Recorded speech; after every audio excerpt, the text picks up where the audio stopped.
Assalamualaikum warahmatullahi wabarakatuh. Waalaikumsalam warahmatullahi wabarakatuh. Di sini kami dari kelompok 2 akan mempresentasikan tentang peraturan pendirian badan usaha dengan anggota kelompok kami sebagai berikut. Ada Muhammad Erwin Rinaldi, ada Febriansa Dwi Kurnia, ada Ferry Aji, Nurul Yakin, Ma'arif Al-Alam, Kuku Imanuddin, Bintang Ragadanu, Mas Haril Nizar, Muhammad Arif, dan Valentino Febrian Saputra. Untuk materi akan dilanjutkan oleh, silakan. Baik, pengertian badan usaha. Badan usaha adalah kesatuan yuridis atau hukum, teknis, dan ekonomis yang bertujuan mencari laba atau keuntungan. Badan usaha seringkali disamakan dengan perusahaan, padahal pada kenyataannya berbeda. Badan usaha adalah lembaga, sementara perusahaan adalah tempat di mana badan usaha mengolah faktor-faktor produksi.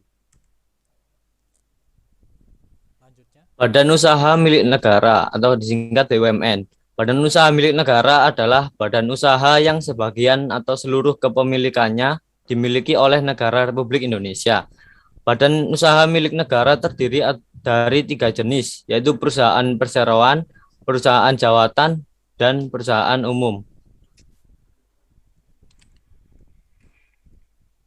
Badan usaha milik swasta. Pengertian BUMS atau badan usaha milik swasta pada dasarnya adalah sebuah jenis badan usaha yang sebagai besar modalnya dimiliki oleh pihak swasta.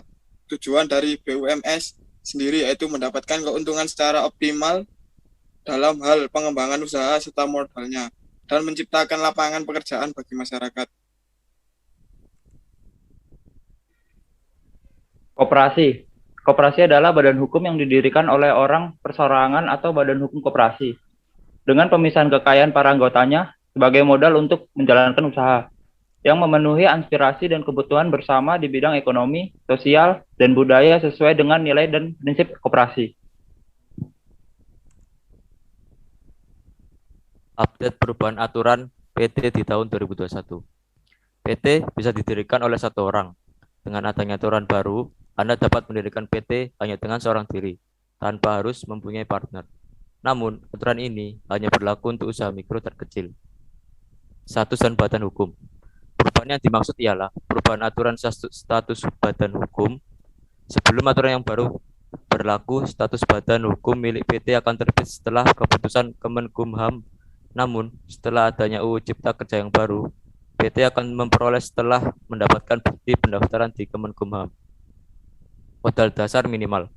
UU Cipta Kerja yang baru telah menghapuskan jumlah modal dasar minimal untuk pendirian PT yang menerima yang sebelumnya berjumlah 50 juta rupiah. Dengan dihapusnya aturan ini, maka pendirian PT akan menjadi lebih fleksibel dan mudah untuk para pengusaha. Aturan TTP. Sejak diberlakukannya sistem OSS, maka TTP sudah tidak lagi diperlukan dan fungsinya sekarang dialihkan ke NIB. Perizinan berbasis resiko. Dengan berlakunya UU Cipta Kerja yang baru, maka terjadinya perubahan dalam penentuan izin usaha. Saat ini dibuat peringkat skala usaha dengan 4 kategori risiko, yaitu risiko rendah, risiko menengah, rendah, berisiko menengah tinggi, dan berisiko tinggi. Surat pernyataan kesanggupan pengelolaan dan pemantauan lingkungan hidup atau SPPL. Kegiatan usaha yang tergolong mikro dan kecil tidak wajib memiliki AMDAL, namun harus mempunyai SPPL sebagai penggantinya. Persyaratan pendirian PT di tahun 2021. Syarat umum, fotokopi EKTP pemegang saham, fotokopi KK penanggung jawab perusahaan, NPWP penanggung jawab perusahaan, fotokopi PBB, beserta bukti bayar 1 tahun terakhir, surat domisili PT yang dikeluarkan oleh RT atau RW setempat, foto kantor, dan gedung.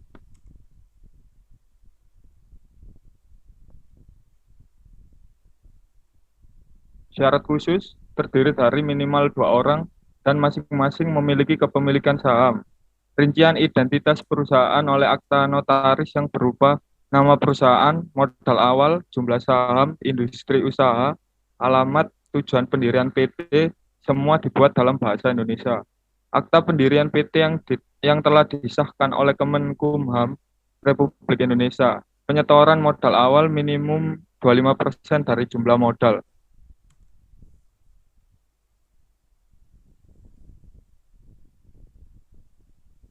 Kemudian prosedur dan tahapan pendirian PT di tahun 2021. Jadi yang pertama pengajuan nama dan pembayaran. Ya, itu melakukan pengajuan nama perusahaan dan juga pembayaran melalui sistem pelayanan ahu.co.id. Kemudian akta perusahaan, yakni mendapatkan akta perusahaan yang memuat identitas perusahaan secara jelas termasuk modul awal perusahaan. Bahasa yang digunakan pun adalah bahasa Indonesia yang formal dan disahkan oleh Kemenkumham. Kemudian pengajuan izin pendirian badan hukum, yakni melakukan pengajuan izin pendirian badan hukum dan juga melakukan pembayaran penerimaan negara bukan pajak atau PNBP.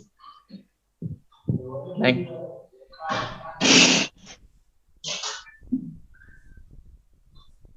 Selanjutnya pengajuan SIUP dan NIB.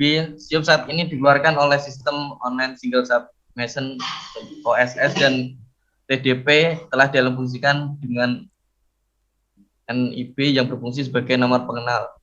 Kemudian pendaftaran PT, jadi melakukan pendaftaran di Kementerian Tenagakerja dan Transmigrasi Kemenagkerjaan atau Dinas Ketenagakerjaan. Kemudian pengajuan BPJS Ketenagakerjaan, jadi melakukan pengajuan BPJS secara online melalui situs bpjsketenagakerjaan.go.id. Selanjutnya NPWP dan Part Collection Number NPWP. Ini mendapatkan nomor pokok wajib pajak NPWP dan Part Collector Number NPPKP. Nomor pengukuhan pengusaha kena pajak melalui situs erek.pajak.go.id. Kemudian mungkin itu yang bisa kami presentasikan mengenai peraturan pendirian badan usaha. Selebihnya mohon maaf jika ada salah kata. Wassalamualaikum warahmatullahi wabarakatuh.